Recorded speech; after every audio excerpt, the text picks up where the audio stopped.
Welcome to our panel, the third panel of the conference. Well, this panel is a bit interesting because it will discuss the contradictions, especially of contemporary politics, mainly with a relevance to Middle East and also North Africa. In this sense, what we will discuss is maybe to compare words and deeds, maybe acts, maybe undertakings on the ground. On the other hand, it will be a discussion basically to scrutinize, what's going on and what must be done or what it has to be or it ought to be. I mean, the perspectives may change in this sense. On the other hand, we focus in a very broad manner. Today, I have two distinguished speakers in this panel. First one is Ambassador Dori Kostea, a very distinguished person, former diplomat, and also I'm cooperating with him for a long time. He's currently working together with Deep Strategy Center and a member of Romanian Foreign Ministry. Sir, thank you so much for participating in this event. The other panelist is Professor Murat Yeşiltaş, and he will be together with us. Yes, he is right now. He is a faculty member at Ankara Social Sciences University and Director of Foreign Policy in SETA Foundation. So welcome, Professor Yeşiltaş. Thank you, Dr. Aslan. Thank you. Thank you. Hello, Today, Mr. I want to start with Ambassador Dori Kostea. I know that he's really experienced to observing exactly what is being done and circulated. So, Mr. Ambassador, the floor is yours, and we are listening to you just prior to a great discussion among three of us. Thank you very much, Doctor. It is indeed an honor and a pleasure to be together with you again. And I'm very grateful on my own behalf and on behalf of New Strategy Center for having invited me to this exciting conference. Being at this time in the proceedings of the conference is both an advantage and a disadvantage. It is an advantage because I had the opportunity, I've just had the opportunity of following extremely interesting and thought-provoking remarks from other panelists. The disadvantage is yours because you may hear things that have been already said. But this is it. At the end of the day, whoever looks at the history of the Middle East, and particularly the history of the Middle East conflicts, would note that there are hardly any things new happening right now. They somehow repeat themselves. This is a view that I found in many analyses and articles coming from the very region. Therefore, I suggest to you and I'm ready to offer for your attention and very harsh critic, a little bit a different approach. I'd like to draw a parallel between two wars that are raging in our respective areas. And I will start by emphasizing that the awareness of the Middle East strategic significance has been a reality since the beginning of the history of the world, even when the world was much smaller. Forever, the roots of this significance have been a blend of economic components and trade within and without the area. The region has been a source and a target of military campaigns, and last but definitely not least, a source of products of the human mind, mostly under the guise of religions.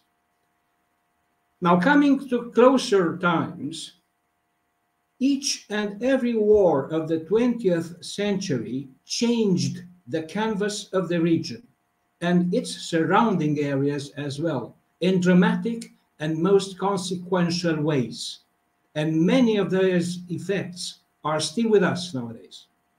The transformation caused by the end of the Cold War in the MENA region is hard to underestimate because of the earth-breaking consequences of this rupture in the continuum of the history of the region. Overnight, one of the two ideological giants that had been vying for the allegiance of different states in the area vanished. And the new era of cooperation seemed to rise both within the region and between the region and the rest of the world. What did not change, however, was the overall significance of the Middle East. Quite the contrary, this significance has markedly increased. And so did the diversification of the local actors in terms of their quest for consolidating their national identities and asserting their own aspirations to unhindered development and emancipation. And of late, a relatively newcomer came who belongs to the so-called class of the global player, and that is China. Now, moreover, non-state actors embarked on a collision course with said national identities. The increasing relevance of the local realities impacted on developments in the international landscape of security. The outcome of this process is visible in this century. So the balance between the external factors and the local factors tilted somehow in the favor of the local factors. The geostrategic and geopolitical importance of Eastern and Southeastern Europe and of Middle East hardly need any further development. The well-known arc of crisis has been mentioned repeatedly and included either one area or the other, or both. Now, there is a connection between these two arcs, and the linchpin is the Black Sea. The region Romania belongs to has also changed dramatically, and it is worth noting that the changes in Romania and Romania's area and in the Middle East were not very far away, just a decade or so. And consequently, we may speak about or look at the results of these changes. There are similarities between them. And one of them, which is somehow neglected, is that the processes I was talking about changed the governance systems in those countries, in all of them, to lesser or greater extent, to more or less success. But the system of governance was never the same as it used to be before this process started. So there is a new reality here. But this reality is already changing as we speak. 2 years of Russia's war of aggression against Ukraine and almost 5 months of unprecedented violence and destruction, including civilian deaths in both sides of the Hamas-triggered Gaza war, seem to have pushed these two arcs of crisis on a course leading to their merging into a plausible, single, and much wider crisis. Of course, there are differences between the two wars, and I will not insult your intelligence by listing them. However, there are also some very interesting similarities that range from causes to the ongoing military and non-military operations, to immediate and long-term effects, and uncertain prospects for resolutions and configurations of how the day after may look like. A very quick list of these changes. I will just enumerate them. One, causes are of these conflicts are unsolved or half-settled crises that had been inherited in time. And their background is polycrisis. Two, immediate effects exceed the conventional borders of the areas that are subject to war operations. Three, input of non-state actors is increasing. Four, the fighting itself is a full costume rehearsal of the war of the future. Think about hybrid operations, cyber war, and the outsized role of the information war. Five, the parties that started the wars aim at causing wide-reaching changes to the opposition, including the very statehood of the respective parties. Six, other states are heavily involved that are not facing each other on the battlefield. Seven, warring parties have become dependent on third parties in military and non-military terms. The outside factor includes visible reliance on political developments elsewhere, both present and in the near future, that are supposed, probably, to facilitate the war coming to an end. The most visible example, of course, is the American presidential elections. 8. UN efforts to stop the wars have been largely irrelevant. Equally irrelevant have been the efforts of pluri- and or multilateral formats that were supposed to deal with the original crisis. 9. Solutions to both wars seem to be unobtainable because they are flatly rejected by parties involved without any other possibility. So it means that compromise is the only way out. But then again, in this way, in this sense, a ceasefire, it takes the front place. First of all, ceasefire because of the humanitarian crisis, and then we'll see. But this is, we remember that compromises mean temporary solutions at best. And we know that a no-war situation has proved to lead to no peace at all.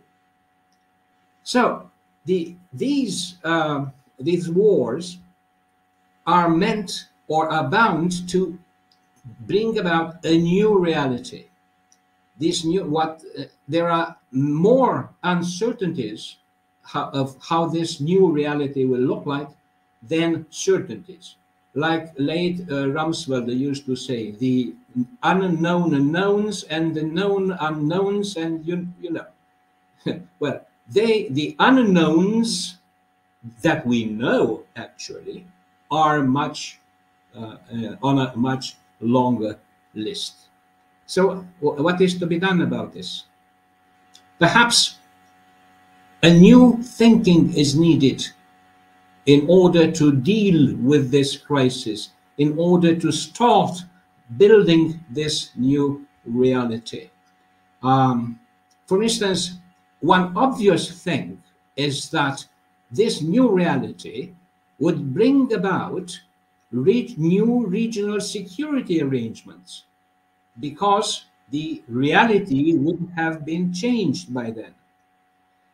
So if this, there is a paradox here. We have old problems that need to be solved or settled by new solutions. And then who would come with these new solutions? Perhaps a new generation of leaders There are examples already here and there. And during our talk, our conference, we heard one of the participants mentioning even a name for such a new leader. So, which brings me to the end. The Middle East proper and the MENA region itself cannot be left aside from the quest to find the right answer to the challenge of the new reality. No longer is here the time when others came and said, all right, this is it, you do it, and we will have peace. It didn't work in the past too well. It will not work tomorrow. Therefore, ownership may be the regional, local ownership may be the key to this. Mind you, this truth, if it is a truth, cannot be separated, to my mind, from the global environment. Hence, the need to reach this solution, this local ownership, as a result of cooperation between players from different parts of the world. Which means that habitual language and concepts that we are accustomed with that focus on mutual recrimination and finger pointing are hardly of any use. We need to think forward in order to take steps forward. You know, I think it is clear that conflict management, that used to be the keyword here, is no longer valid. It must be replaced by conflict resolution, and not any resolution, but durable one. A wise leader in the area used to say that peace is made among the courageous. I think that valor must be highly prized, particularly outside the battlefield. Thank you for your patience. Mr. Ambassador, thank you. You summarized exactly the background effects. I remembered post-structuralist interpretation of the Middle East, and really worth to understand it, because we usually do not understand it. On the other hand, when you go to the Middle East, religion sometimes becomes a reference point, not the politics. And, you know, it becomes a point of justification, excuse of what states are or non-state actors are currently engaging or doing. On the other hand, the 8 points you have mentioned is worth to understand. And I can sign it with my full pledge. And new thinking and the scope of it, well, it's something should be promoted more and more, because new interpretations sometimes put forward alternatives, but it's not a bad thing, because once you have alternatives, you can then compare and contrast them for a better synthesis of the ideas. But we needed a new thinking, fresh thinking. For instance, including me and probably you, we are the manufacturers of the Cold War era, and now going beyond it. I do not want to exempt Professor Yeşiltaş from this era, though. It's a fact. It's a fact. So let's see. Then I want to go and visit Professor Yeşiltaş for his perspective. Okay. When I listen him, you know, I'm usually excited, because in each time I listen, maybe several times in a week, there's a new idea. And provoking me to, you know, think more and more. So the floor is yours, Professor. Thank you, Dr. Murat. I will try my best to give you some sort of, fresh idea, and I will be also trying to complement what the previous speaker, Ambassador, has rightly mentioned, especially the transformation of the regional order in the MENA region, or the Middle East. So basically, I have three questions that I'm trying to answer. First of all, I think we need to understand how should we make sense of the Middle East security complex landscape. I have been, thinking about this question since the Arab uprising in 2011. But of course, I have been, motivating by my thesis, my explanations about the changing nature of the Middle East security complex, because the region, I think, has been significantly changing since the Arab uprising. So we have witnessed a couple of turning points since the Arab uprising. Now I think we have a different era in terms of understanding, explaining, and anticipating the future of Middle East, especially in the post October the 7th regional landscape is dramatically different compared to the pre-October 7th. So therefore, first of all, we need to understand this question. The second one is basically about what are the new features of the new regional security landscape in the Middle East. Because of this transformation, it's very active, it's very dynamic. So therefore, it is really difficult to understand a very dynamic process to anticipate the future of the Middle East. The third question, which I will try to explain in my speech, is basically about the future of Middle East. What kind of future of the Middle East looks like? So it's really important because understanding the current dynamics is, I think, helping at the same time understanding the future of the Middle East, which is really, really important for the transformation of international system, because it is not possible to separate Middle East region from the transformation in the international system, because transformation in the Middle East is the manifestations of the transformation in the international politics. So when we look at the international politics, there is also a significant transformation there, especially within the context of return of great power politics and the rise of technology as a very important dynamics in international system. And there are also other changes in international system which will ultimately shape the very nature of the regional order in the Middle East. So I have actually three concepts to understand and to test what kind of evolution or transformation in the Middle East we have. The first one is basically about change. Change is basically an evolutionary process, and we have been witnessing different, turning points in terms of the understand the evolutionary nature of the developments or Middle Eastern politics since the end of the Cold War. So therefore, when we look at the dynamics around change, so we have, important variables to argue that there is a change in the Middle Eastern security order. The second concept to understand the puzzle of the transformation is the transformation itself, the concept of transformation. Transformation is different that of change, and it's very dynamic process. And it is, it's a dynamic process in which different web of interactions in the Middle East context have been actually transforming. So Arab uprising, for example, made a huge transformative effect or impact over the regional security architecture in the Middle East. Number three, as a concept, is rupture. This is important because we are at a very different stage, which is not, comparable with the previous waves of transformation in the Middle East.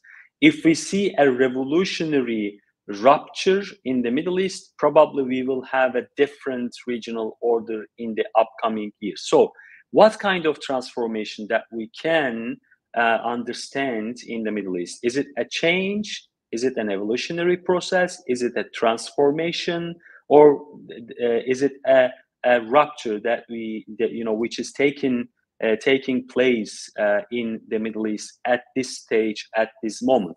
So in order to understand what kind of process we have been experiencing now, we need to look at the units in the Middle East, especially in terms of their different structure, in terms of differentiation of units. So we have states, we have non-state actors, we have terrorist organizations, we have violent non-state armed actors. So we have external actors, but there are different types of actors in the region. So we need to look at how these actors actually are transforming or are changing through the impact of different developments. So the second, I think, layer is about the number of units. So if we can understand, if we can rightly grasp the number of units, so we can make sense about the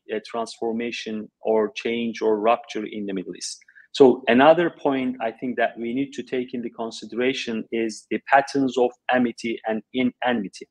In the early period of post-Cold War era in the Middle East, the nature of amity and enmity was different. Today, we have a different conceptualization in analyzing the relationship between amity and enmity. Syria, I think, is the textbook example to see how the interactions between the discourse of amity and the enmity have been changing, actually. So when you look at the Iraq, it gives us also a striking example to see the changing dynamics of amity-enmity relations. Of course, as a structural dynamic, we need to also look at the distribution of power to understand what kind of polarity that we have at the current stage of the Middle Eastern politics, or in the next stage, what kind of polarity or structure, power structure that we will have in the upcoming years. All of these variables, I think, are really important to understand today's dynamic and to anticipate the future. So what I can see about all these dynamics to understand the current state of security in the Middle East. Number one, I think, is about questioning of borders. So this is the manifestations of the Arab uprising, from Libya or from Tunisia to Yemen. We have a process of questioning of border, which is happening at least in two different directions. One is about the borders function, the feature of function of borders. So the borders are losing their function and meanings, such that in many parts of the region, they have been rendered irrelevant due to the movement of refugees, militants, arms, and other supplies of across border beyond control and I think regulation by legal authorities. The second point about the questioning of border is a challenge which is coming from bottom up against the internationally recognized border. Syria is good example. Iraq, Yemen are other examples. Of course, Libya, as you know, has the same problems about the different dynamics of the demarcations of the border. The second point about the new features of the Middle East is about erosion of sovereignty, authority, and governance. So we have been witnessing the decline of state sovereignty in the Middle East, especially as Ambassador rightly mentioned, the proliferation of non-state armed actors have been very influential in undermining state sovereignty, authority within the borders. And of course, we have been also witnessing the decline of governance model in terms of the nation state level. We have same problem in Syria. We have same problem in different nature in Libya. Iraq has the same problem. Yemen has the same problem. And there are a lot of countries in the MENA region which have a problem of governance or the lack of global governance. Contrary to the decline of governance or good governance model, we have been witnessing the rise of state governance model in different contexts. So when you look at Syria, for example, there are at least 4 types of governance model. HDS has a different organizational model. Syrian National Army has different. Terrorist organizations, YPG and PYD, have different organization model, and Iran-backed Shia militias has different order. At the end of the day, the Syrian state, I think, has been losing its governance model, which will ultimately shape the future of Syria as well. So number 3, I think, is basically about empowerment of subnational actors and identities. So the Arab uprising, I think, is key development to see how these subnational actors and identities are influencing the very nature of the interactions of different sub-state groups, from Tunisia to Yemen. We see that the increasing role of subnational actors and identities. In northern Iraq, for example, traditionally, of course, we label the Iraq as the crystallization of the Middle East, but northern Iraq is again emerged as the a web of a network of different subnational groups in which they have different conflict of interest and priorities when it comes to the Iraqi politics. So therefore, in order to understand how the regional security architecture has been changing, we need to look at the impact of rise of subnational groups. So number 4, as the final point of the new features of the regional security architecture, is the structural instability. We have still problems about stability, but these are all related to the structural instability. So we do not have, the comprehensive state structure in the MENA region, and there are different countries which have different problems. External intervention are still important, and need remobilization of non-state armed actors, especially in the post-October 7th era, shows us that we have structural instability as the main or primary reason for the unstable security order in the region. So, as a consequence, I think we have different sectors about security that we can take into consideration to understand the future. I think the number 1 is about state insecurity. There are countries which do not have any security. We have also regime insecurity. There are different countries in the region. Interstate insecurity is still important driver factors for the regional security architecture. And we have also societal and human insecurity, especially after the Israeli aggression in Gaza. So we saw that the increasing importance and the impact of societal and human insecurity. As far as we know, more than 20,000, 4,000, 20,000, something like that. The human, lost their life because of the Israel's aggression in Gaza.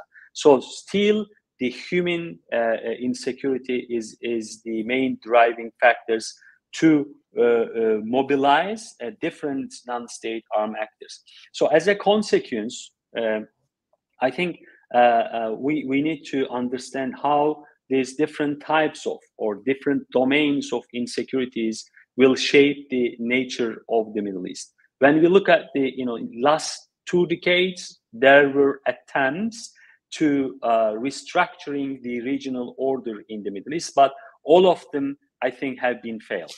This is important. I mean, for example, when we look at the MESA, Middle East Strategic Alliance, which was created in 2017, it was failed, right? When we look at the Organization for Security and Cooperation in Persian Gulf, Russia, Baghdad plan was announced in 2019, it has also failed. So when we look at the other initiative, such as Hormuz Peace Endeavor, which was developed and promoted by Iran in 2012, it has also failed because of the weakness of this initiative, because of the image of Iran, because of the absence of trust-building mechanism, the lack of roadmap or Iranian proxy strategy. And the final initiative was Abraham Accord or regional normalization. And it again failed simply because of the gap between realities on the ground and the desired strategic objectives. So there were really, really important gap between the questions on the ground, such as Palestinian problem, the Syrian problem, a Houthi problem or Yemen problem, the problems in Libya. So there were a huge gap, and the political leadership in the region ignored the realities on the ground. So this is the reason why we experienced Hamas attack against Gaza. So it was believed that the Hamas was contained, and the Abraham Accord should not necessarily based on Palestinian issue, but we saw the importance of Palestinian issue as the main political security or military issues in the region. So therefore, now I think in the post October 7th, we have to think about three alternatives of the future of Middle East from a systemic perspective. Number one alternative is about unipolar Middle East. It's a kind of distribution of power in which one state exercises most of the geostrategic, economic, and military influence. I don't think that this is the likely scenario. The second option would be about multipolar Middle East, is a kind of distribution of power in which more than two states have nearly equal amounts of military, geostrategic, and economic influence. It is a likely scenario because of the regional countries' quest of being an influential actor in the regional level. And number three, of course, a non-polar Middle East, dozens of actors possessing and exercising various kinds of power.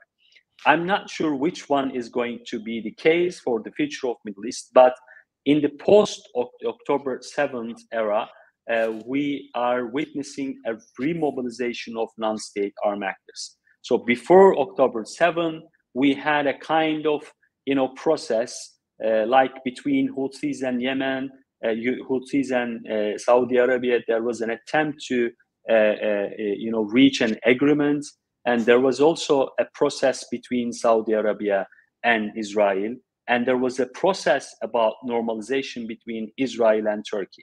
All of them is gone.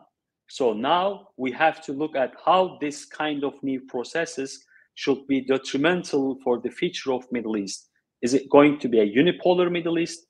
Yes, it is a likely scenario when you take into consideration United States re-engagement and its changing military priorities in the Middle East, but it will be very difficult for the United States to turn back the Middle East. A multipolar, it's a kind of a powerful, maybe desired political solution in the Middle East. And you're muted.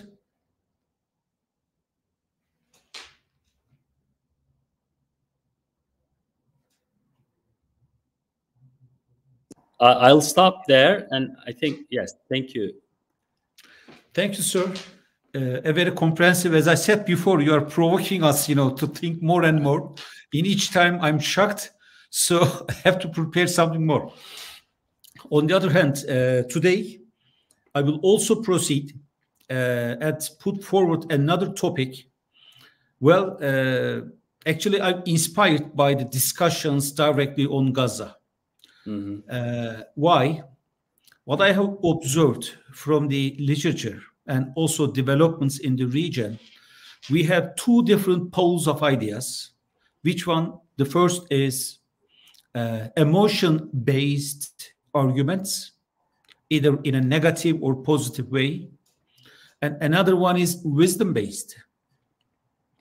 So what is the difference, and how we can benefit from either of them, and how we can prevent the escalations by just having these two poles under control, because that's important. Why? International politics is something once a state or non-state actor claims any emotional narrative or starts an act, and October 7th is one. Well, it starts something. And a counterattack, a counteract, on the other hand, is another either emotional or wisdom-based undertaking, and it goes to somewhere that you can't control and you can't step back. And today, interestingly, International Criminal Court, International Court of Justice, received a decision, took a decision, and I observed exactly how they circulated, announced it. It was pure objective, mechanical, like mathematics. That means on one side, emotions, on the other side, well, wisdom and mechanics are in charge of interpreting the events. So my wisdom is to start a discussion, maybe to scrutinize a proposal, which is if there is a strategy-making mechanism of state or non-state actors in concluding a decision, and once they are much more inclined to emotions of negative attitudes, well, maybe inspired by the popular narratives, well, it's something that they can't revert back. And the Middle East, mainly the Middle East, is one area not only the state or non-state actors of the regions, but also global powers are engaging. And once they leave this emotional, once they feel that they are stick to this emotional stance, well, the events are not under control and proceeding by itself with a lot disasters. So then my research question in this proceeding should be how we can build up a wisdom to have much more consistent security or political decisions, maybe to address the political situations. Because the scope of wisdom is really important, because it must be lean on data. It must lean on a calculated course of actions. It must lean on the capacities you have, or assessing the collateral effects that you may cause. In this sense, once you portray the conflicts in the Middle East and North Africa, we have many, starting from Sahel region up until to Iran, Iran's Balochistan. Well, I counted it, it's just like 20s. If you add another one, it's at the up north, Russia. And as Ambassador Dorokostia rightly delineated, well, we can't assume that Russia provoked the violence in the Middle East. We don't have any proof. On the other hand, these violations, these violences are interrelated, because once anything happens in the Middle East, it's for the benefit of Russians or the other actors. In this sense, I believe we are mostly dealing with Gaza and Yemen nowadays, but it's beyond.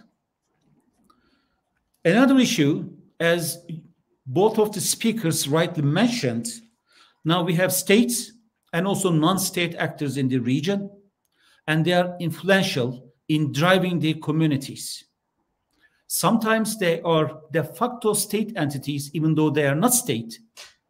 And sometimes they strictly limit the access of the other institutions or states into the region. In this sense, emotions and wisdom is not an engagement or activity of only state actors, especially in defining or describing what's going on in the Middle East. And that's why fragility is at hand. On the other hand, expansion of the conflicts in the region will always be a probability because emotions weigh more in comparison to wisdom. If we check the literature, well, negative emotions are usually concluded with conflicts of many sorts. Positive emotions are usually for internal publics, maybe reminding Machiavelli. On the other hand, negative emotions are taking the external or internal threats to the epicenter of their narratives. Well, if the internal positive emotion is somehow built upon, then internal solidarity is usually the outcome that is an objective.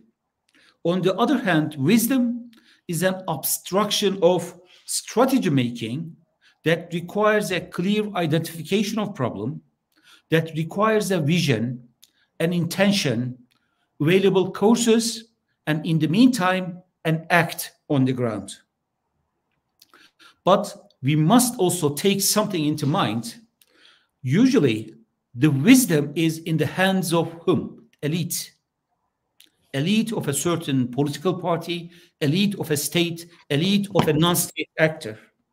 And they design it with a reference to either, as Ambassador Dori Costea delineated, to ideology, religion, idea, like concept, independence, etc. Then wisdom is something very calculated and goal-oriented. Well, emotions, again, within the literature and as a conceptual framework, is usually spontaneous. Once you deliver a speech before the public and be really diffused by the chanting of your supporters, you can suffer a word that you can't revert back. And then you tend to ignore the long-term impacts of what you say. Historical bias, popular support of the people, and repetition of meta-narratives that we are imposed from the very early stages of our life are sources of these emotional narratives that will start and act. Wisdom, on the other hand, needs courage. Why? It must focus on long-term gaining. It must be an optimum calculation and decision-making process of either state or non-state actor must be the targeted phenomena. And this act, building up wisdom, is an integrated, coordinated effort. Why? Wisdom is an output of knowledge of individuals after a process of synthesizing them. That means wisdom requires a group study, a brainstorming, and an open and frank discussion. Wisdom brings marginal and original solutions to the problems. So, if you go and visit the current situation in the Middle East, especially in these days, well, we tend more on, unfortunately, emotions, not a wisdom. Then, what we witness right now are usually in the frame of conflicts or harsh competitions through second-hand or by proxy sort warfares or struggles. I want to give some examples to make this conceptual background a bit solidified. For instance, rising extremism and radicalization, either in the region or in Europe, doesn't matter. Well, it builds itself by emotional strong meta-narratives with a clear reference to either a certain idea of either nationalism or religion, and sometimes you don't question it as if it's a dogma. On the other hand, once you put wisdom into this discussion, you start questioning it. Let's go and visit, for instance, Yemeni case. Well, October 7th and afterwards, the Israeli response to Hamas and devastated Gazan people, well, it's an emotional response to what? Their understanding of injustice. And whatever they do, well, it endangers marine traffic, and maybe the great powers of the globe will focus more on this region, maybe leaving aside the Palestinian question. Let's go and visit, for instance, Iranian wisdom with a comparison to this emotional posture. Iranian wisdom in here is to use proxies to agitate the situation and have an advantage in the competition. In this sense, we have an emotional undertaking, a wisdom of third party with a negative motivation. Let's go and visit, for instance, Annan Plan of 2004 regarding Cyprus. It was a wisdom that was searching for a middle ground between Greek Cypriots and Turkish Cypriots. And what happened? Emotions, well, it beat it up the wisdom of Annan. And today, still we have a protracted situation over there. So I want to conclude, because I can increase the number of sampling right now. Emotions are much more dominating the international arena. By the mouth words of the politicians, and wisdom appears really hard to achieve. And international norms, universal values may be or should be a reference to establish a wisdom-based approach rather than popular biased approach of emotions, negative emotions, let me say. The reference point should be here is then must be norm and value-based international stance. So as a proposal, after this argument, we academics must be much more involved in probable wisdom-based solutions, courses, and maybe a bit more reliant on reading the backgrounds of the problems. Then we can address it. So that was all from me. I don't know if you have questions, but I want to start and refresh another phase of this panel. And I want to hear Ambassador Kostia by questioning or interpreting what Professor Yeşiltaş or me expressed, and then Professor Yeşiltaş maybe on both of us. And by that way, we can enrich the discussion, but yes, limit by 2 or 3 minutes, please. All right.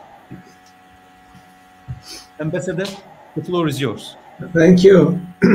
Thank you very much. I'll try not to be very emotional. Okay. That was a great set of remarks, Dr. Murat, and I was equally impressed by Professor Yeşiltaş's remarks, and I have been jotting down quite a lot of notes for thinking afterwards. Allow me to highlight 1 or 2 points. First of all, I fully agree with this relationship between emotions and wisdom. It may be that concepts might be worded differently, but the meaning, I think we understand and we can agree on that.